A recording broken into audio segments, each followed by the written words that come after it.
Morning students, how are you. Last time हमने chapter number 2 का dimensional analysis की बात की थी, डायमेंशनल फॉर्मूला की बात की थी।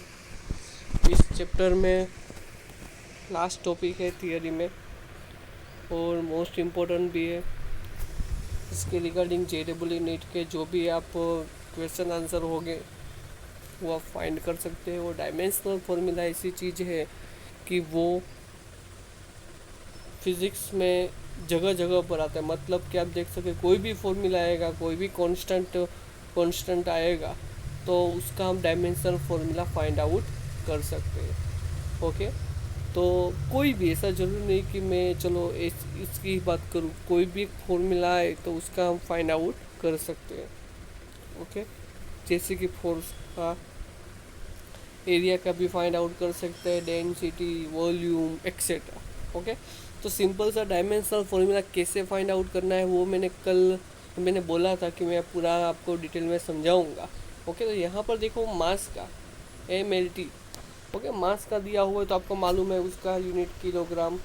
ओके, तो m1 l0 t0, टाइम का सेकंड टाइम का m0 l0 t1, डिस्टेंस का m0 l1 t0। ओके, तो इसकी यहाँ पर पावर का यूज़ होगा। पावर कितनी पावर है उसके रिगार्डिंग की बात करेंगे।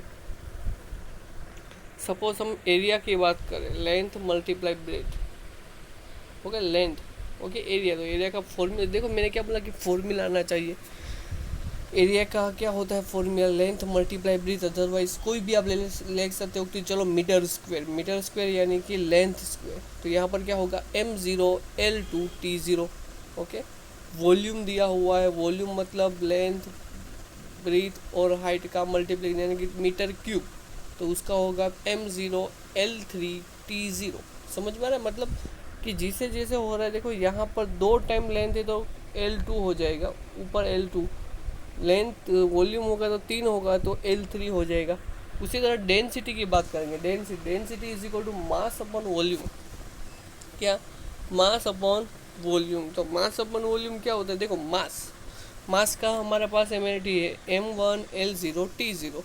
उसी तरह वॉल्यूम का भी हमारे पास है, कौन सा वाला, m0 l3 t0। तो देखो ऊपर चला जाएगा तो देखो तो क्या हो जाएगा, m1 का तो 1 ही रहेगा, l3 ऊपर जाएगा तो -3 हो जाएगा और t0 का 0 ही रहेगा। मतलब उसका यूनिट क्या रहेगा, m1 l-3 t0।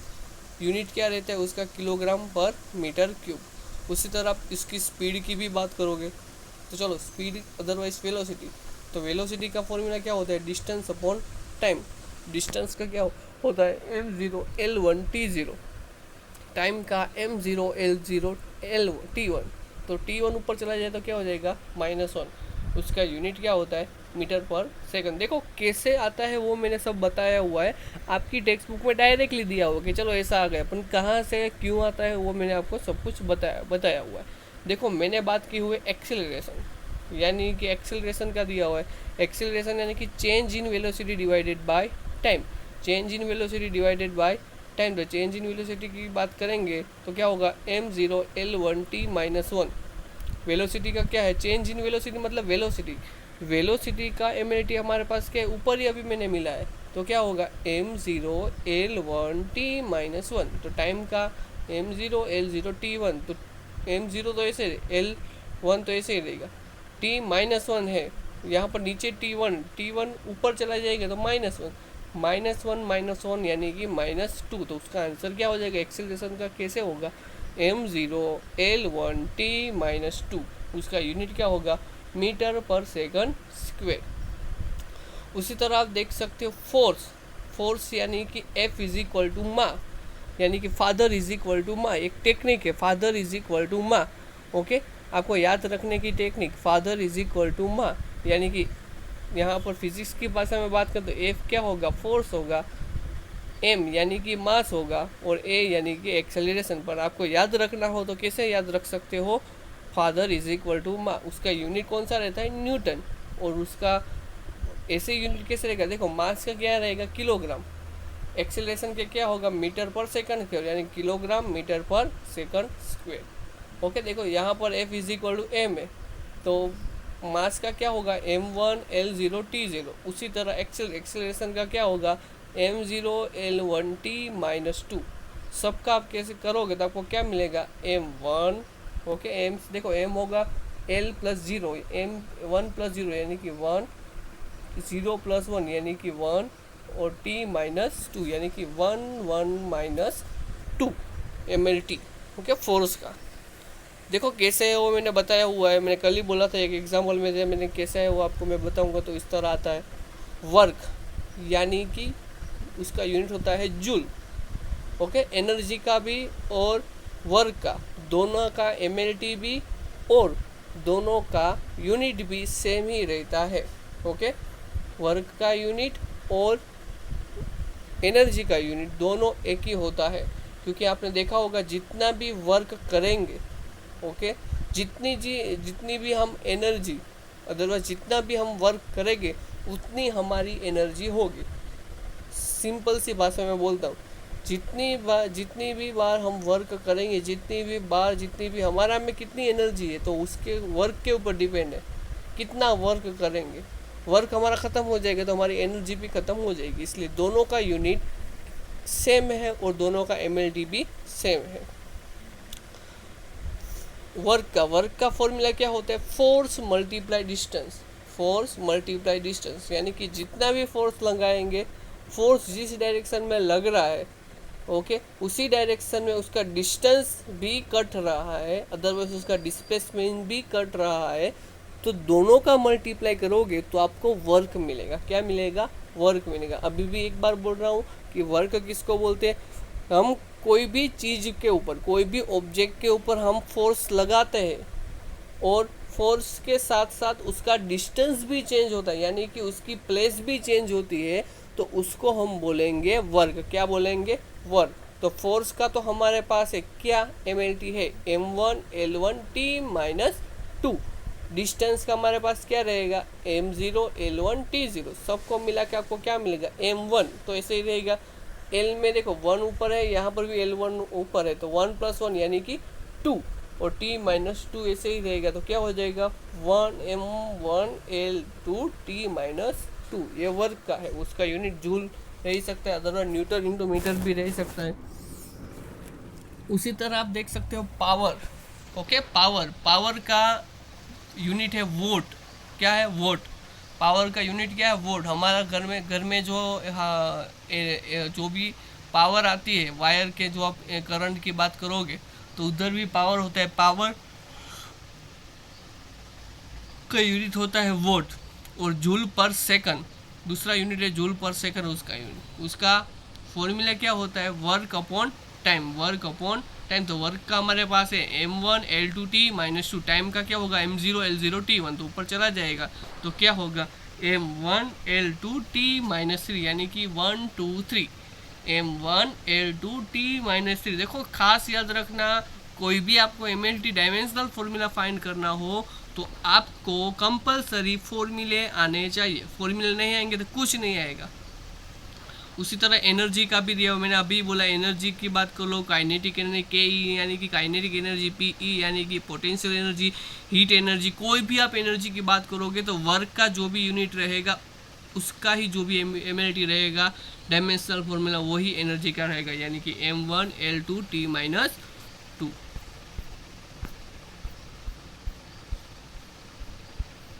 ओके यहाँ पर मोमेंटम की बात की हुई है। मोमेंटम भी एक बात न्यूटन्स के सेकंड लॉ में बात करेंगे। मास इनटू वॉल्यूम, तो मास का हमारे पास है वेलोसिटी, दोनों को मिला के आपको मिलेगा m1 l1 t minus 1।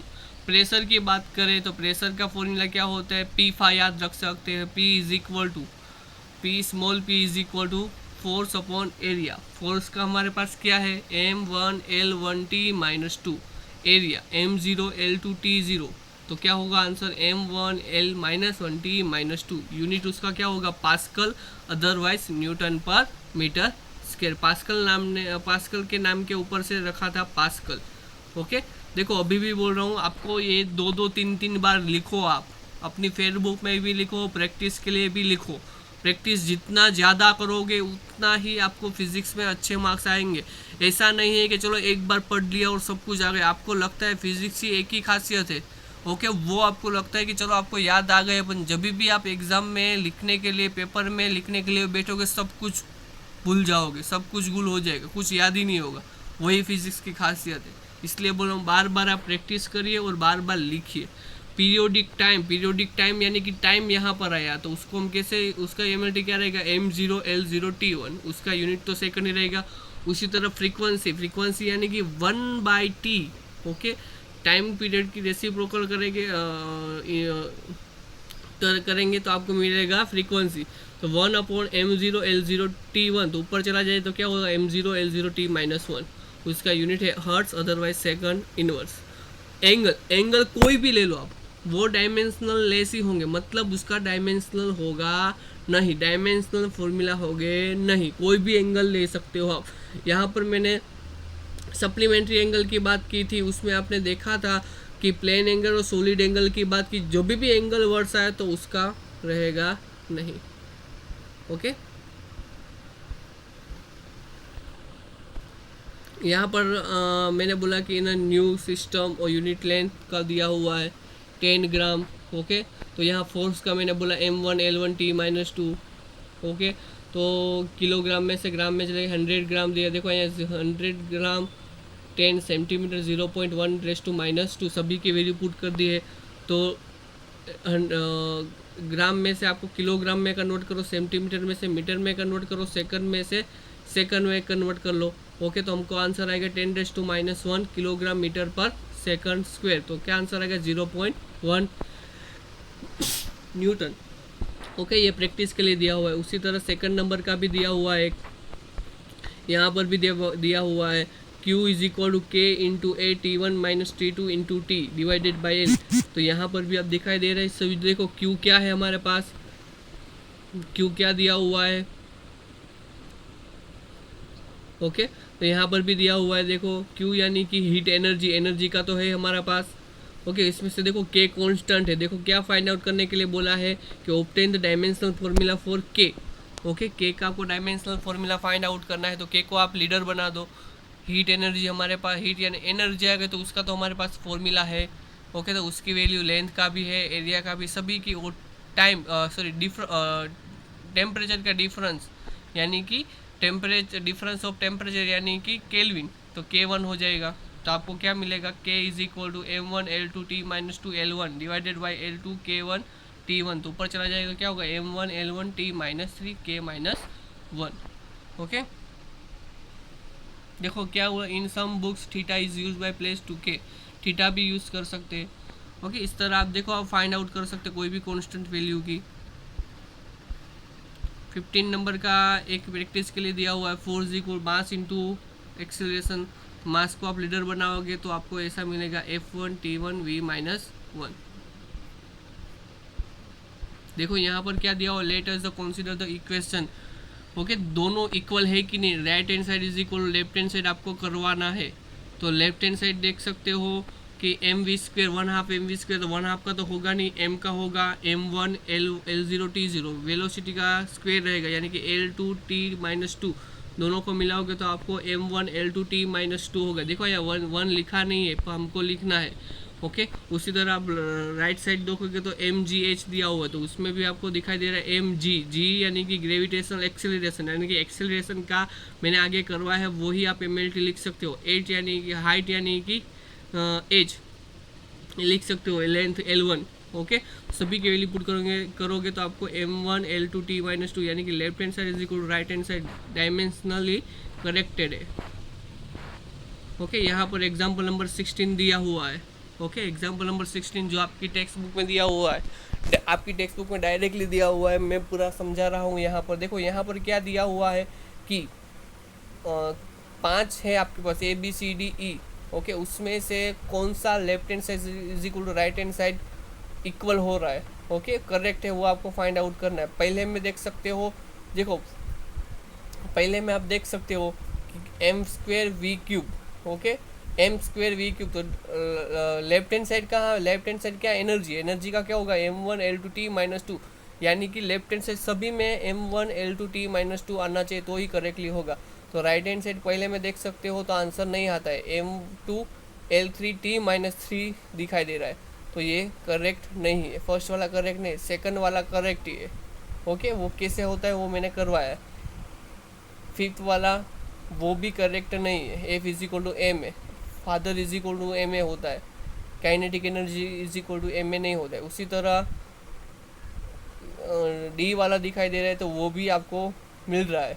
Okay, m1l2t-2, देखो 3/16 तो कांस्टेंट है, डायमेंशनल है, तो एम वी स्क्वायर का तो होगा m1l2t-2, यानी कि देखो एक सेकंड वाला मिला और डी वाला मिला, तो थर्ड वाला फिफ्थ वाला, तो फिफ्थ वाला मिलेगा नहीं। ओके, फर्स्ट टर्म और सेकंड टर्म की बात करेंगे तो आप मतलब आप देख सकते हो कि ए सी डी, ओके, ए सी और डी, सॉरी ए सी और ई वो डायमेंशनल लेस है, मतलब नॉट करेक्टेड है।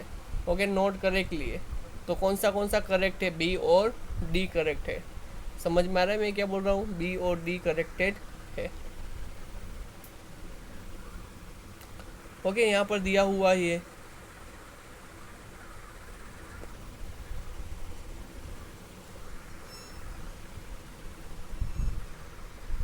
डी और डी दोनों इक्वल है। उसी तरह 17 नंबर का जो भी एग्जाम्पल है आपका, उसमें भी आपको दिया हुआ है, क्या दिया हुआ है कि T directly proportional to L raise to A G raise to B M raise to C. उसमें के का जो देखो ये मैंने करवाया था, हमारी टेक्स्ट बुक में था और मैंने करवाया ही था कल, तो वो भी आप देख सकते हो। देखो कुछ कोई बात नहीं, लेफ्ट साइड देख लीजिए आप। ओके, आपको कौन सा वाला फाइंड आउट करना है, क्या फाइंड आउट करना है वो आपको करना है। ओके, एम देखो लेफ्ट साइड क्या है, के तो कांस्टेंट ही रहेगा, m0l0t1।